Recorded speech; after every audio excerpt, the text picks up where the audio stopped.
नमस्कार, स्वागत आहे तुमचे अजून एका छानशा रेसिपीमध्ये. तर आता पावसाळा सुरू झाला आहे आणि पावसाळ्यामध्येच विविध प्रकारच्या रानभाज्या शेतामध्ये उगवून येत असतात. त्यापैकी एक म्हणजे ही पात्रीची भाजी. ही भाजी जमिनीच्या पृष्ठभागावर चिकटूनच अशी उगवून येते. फारशी उंचीला नसते. हे एवढेच रोप त्याचे असते छोटेसे. ही भाजी रोगप्रतिकारशक्ती वाढवते, रक्त शुद्ध करते, खोकला, त्वचा रोगावर गुणकारी आहे आणि अजूनही खूप त्यांचे आयुर्वेदिक गुण आहेत. ह्या भाजीचे असे हे एक एक पान काढून निवडून घ्यायचे आहे आणि ही भाजी आता मी निवडून घेतली आहे. पातेल्यामध्ये पाणी घेऊन दोन ते तीन पाण्याने स्वच्छ धुवून घ्यायचे आहे आणि मग ती बारीक चिरायची आहे. चिरलेली भाजी दुसऱ्या पातेल्यामध्ये घालून त्यामध्ये पाणी घालून ती भाजी आता गॅसवर ठेवून उकडायची आहे. 5 ते 10 मिनटं छान उकडून घ्यायची आहे. ह्या भाजीला आयुर्वेदामध्ये फारच महत्त्व आहे. ही भाजी करताना आपल्या आईला, आजीला, तुमच्यापैकी काही जणींनी पाहिलंसुद्धा असेल. आता इथे मी भाजी उकडायला ठेवली आहे गॅसवर. तोपर्यंत भाजीसाठी लागणारे आपण साहित्य बघूया. इथे मी 2 बारीक चिरलेले कांदे घेतले आहेत, कोथिंबीर घेतली आहे आणि 5-6 लसणीच्या पाकळ्या घेतल्या आहेत. मसाल्यामध्ये इथे हळद घेतली आहे, कोल्हापुरी तिखट घेतलं आहे आणि काश्मीरी लाल मिरची पावडर घेतली आहे आणि चवीनुसार मीठ घेतलं आहे. मसाल्यांचे प्रमाण डिस्क्रिप्शन बॉक्समध्ये दिले आहे. आता उकडलेली भाजी मी चाळणीमध्ये काढून घेतली आहे. आता आपण भाजी करायला घेऊ. गॅसवर इथे मी कढईमध्ये तेल घातले आहे. तेल जरा जास्तच घालायचे आहे कारण रानभाज्यांना तेल थोडे जास्तच लागते. 4 ते 5 लसणीच्या पाकळ्या ठेचून घातल्या आहेत. त्या छान परतून घेऊन मग त्यामध्ये कांदा घालायचा आहे.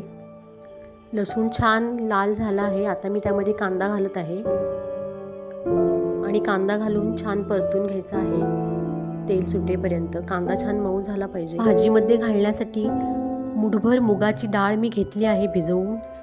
या जागी कोणतीही डाळ घेऊ शकता, तुरीची किंवा हरभऱ्याची. फक्त भिजवून घ्यायची आहे. कांदा छान आता गुलाबी झाला आहे.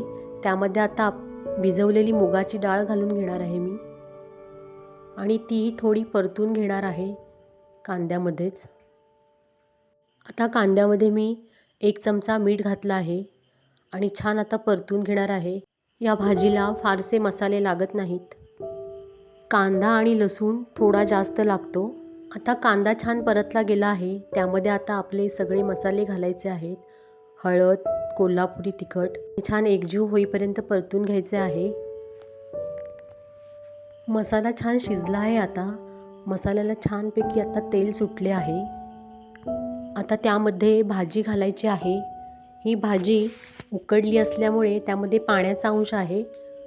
ते पाणी पूर्ण पिळून घ्यायचे आहे आणि मगच भाजी सुट्टी करायची आहे अशी आणि मग ती भाजी कढईमध्ये घालायची आहे. भाजी अशी मोकळी नाही केली तर कांद्यामध्ये ती व्यवस्थित परतता येत नाही, म्हणून ती अगोदरच मोकळी करून घ्यायची आहे. आता मी कढईमध्ये भाजी घातली आहे आणि छान आता सगळीकडे मसाला लागेपर्यंत परतून घेणार आहे. ही भाजी भाकरी किंवा पोळीबरोबर फारच चविष्ट लागते. तुम्ही अशी भाजी करून बघा.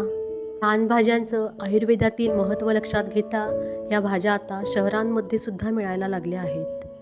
आता मी भाजीवर झाकण ठेवले आहे आणि 2 मिनटं बारीक गॅसवर वाफ आणणार आहे. हे बघा, आता आपली भाजी इथे झाली आहे तयार. छान वाफ आली आहे तिला. व्हिडिओ आवडला असेल तर व्हिडिओला एक लाईक नक्की करा आणि चॅनलवर नवीन असाल तर चॅनलला सबस्क्राईब पण जरूर करा आणि व्हिडिओ नातेवाईकांमध्ये शेअर जरूर करा. बाजूला दिलेल्या बेल आयकॉनवर हिट करा म्हणजे येणाऱ्या व्हिडिओची नोटिफिकेशन तुम्हाला सर्वात अगोदर मिळेल. आता भाजी आणि भाकरी खाण्यासाठी तयार आहे इथे. तुम्हीही अशी भाजी जरूर करून बघा.